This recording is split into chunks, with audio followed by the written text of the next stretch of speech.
มากับเศร้าๆเขาสิไปเบิ่งแข่งเหือแล้วเขามาแวะห้านกาแฟเขาเลยว่านปันกลางว่านธรรมดาไม่ต้องว่านไรโอ้กาแฟนะฮักเด้อบอกเจ้ากาแฟฮันเพิ่นนะฮักมากับเศร้าๆนี่โต๊ะกาแฟนะฮักพุ่นโอ้คักเดี๋ยวตู้กันมาเพิ่นคนนี้บ่ถูกเจ้าฮู้บอกเอ้ยเว้าหยังตุ้มแต่โดยอันนี้แหละสิ่งที่ไอ้ตูคาดให้ไปในตลอดชีวิตเอ้ยมันมีความสุขเอ้ยเคยขี่รถมอเตอร์ไซค์เคยขี่รถทีบลิ้นเอ้ยบ่ได้เฮ็ดอยู่พุ่นน่ะมานี่เอ้ยได้เฮ็ดทุกอย่างเฮ็ดตามใจเฮ็ดตามใจแล้วก็ม่วนเห็นว่าเฮาขี่จังซี่เฮาใช้ชีวิตคือเด็กน้อย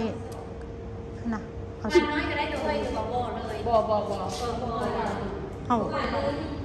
บ่หวานเลยนึงหวานน้อยบ่หวานน้อยธรรมดาตอนนั้นจะซื้อกันนะเรื่องบอกนางเรื่องไล่มาเฮ็ดเอาเองซะว่าติเรื่องไล่มาเฮ็ดเอาเองซะคือรู้ค่อยเลยเว้าคำเนี่ยบ่หานตำบักหุ่งเด้หานตำบักหุ่งเมื่อกี้เด้เขาเจ้าว่ามาตำเอาเองซะแม่เรื่องไล่ตำเอาเองแล้วว่าตำบักหุ่งนะตำบักหุ่งเอาคักได้เจ้ามักรถเด็กเจ้าตำรถตัวให้เขาเจ้าเฮ็ดทึกได้หานอาหารได้ไงจำใจปากแล้วนะแม่นบ่มันบอกถ่ายด้วย YouTube ใหม่ถ่ายแล้วไปต่อถ่ายทีละ1 นาทีเพราะว่าอาจารย์บอกเฮาได้เฮาต้องเฮ็ดนั่น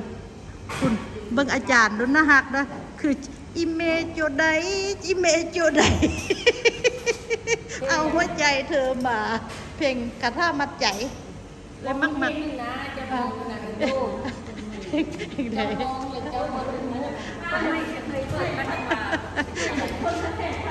เดี๋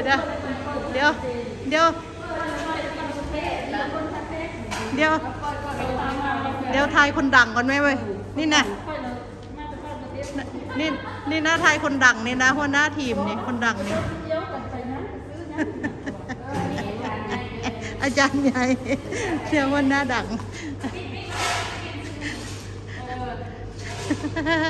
เนี่ยขากได้เอาเบิงก็จะไปทายถังดอกให้เบิงพวกเจ้าฮันกาแฟนี่นะเอาเมืองทักแขกนะผู้ใดว่าน้อยเนาะพี่น้องเอ๋ยบ่ยักเสือเด้อค่อยบ่ยักเสือได้นี่ว่าเมืองทักแขกงามแบบนี่เนาะอารมณ์ประมาณใดล่ะเจ้าสิเอาแบบใดก็มีนะมันน่ะหลวงพระบางก็งามเนาะงามแต่แบบมันน้อยอย่าเข้าใจบ่หลวงพระบางมันน้อยเนาะบางทีเฮาสิอยู่ดนๆเฮาอยู่บ่ได้เด้มันอึดอัดเด้มันเป็นมรดกโลกสำหรับเพิ่นให้ไปเที่ยวเนาะสำหรับเที่ยวอาทิตย์นึงมันยังจังซี่น่ะแต่คันเจ้าใช้ชีวิตเจ้าก็ต้องมาอยู่บนกว้างๆเด้เพราะว่าโอ้โหอยู่ทุกมื้อไอ้ตูอยู่33มื้อนี้ป่ะค่อยก็เริ่มเบื่อแล้วเด้วันเนี่ยเบิ่งให้บนถนนหนทาง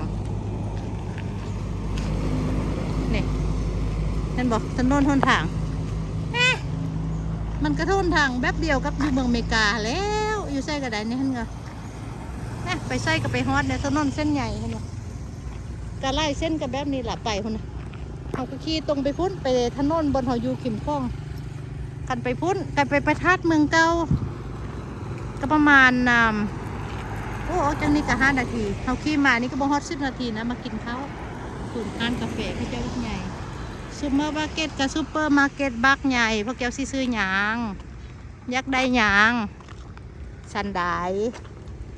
อันนี้ตูก็มีรถคู่ใจของตู